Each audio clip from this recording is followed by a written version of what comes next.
I will learn so much from just sitting in these rooms talking about real pragmatic solutions and problem solving, so that I go back and we sit in DC and people call us and look to us and want solutions, and the solutions aren't in DC. The solutions are in the rooms in this building today. Well, I think it's very inspiring to be around people who share some of the same ideas and some of the same passions that you do is always very inspiring and motivating. Being able to access the data, you're in your office every day doing the work, and it's always good to kind of step outside of that and think of the big picture. So that to me was very, very helpful and inspiring today. Well, I thought it was great. What you saw is that many different people from all sorts of different stakeholder spaces were able to come together and talk about different ways to recalibrate the rental housing market. We heard about the gap in affordable housing supply in Cook County. There were various strategies that were discussed for how to sort of begin to meet the need.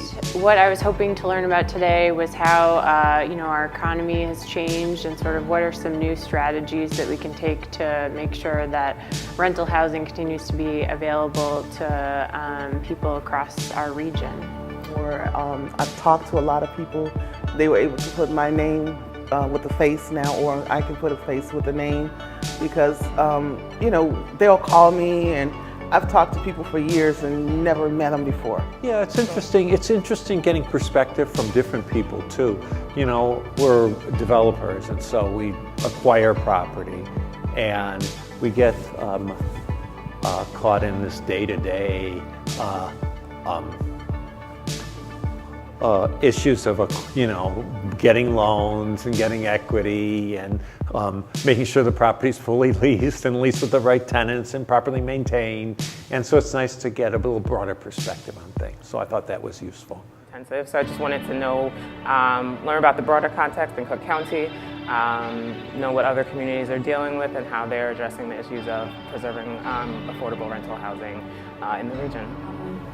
It's important to start thinking about strategies, and so we did hear about a lot of financing strategies that are helpful, trends that could be coming down the pike that we need to think ahead of the curve about. So again, that's the benefit of coming to a conference like this, because you get access to that information. As you know, right now the city is beginning to draft the next 5-year affordable housing plan, and so I think what you'll see is that a lot of the best practices that were discussed today have already been a part of those discussions, and that you'll see this come together in sort of the next blueprint.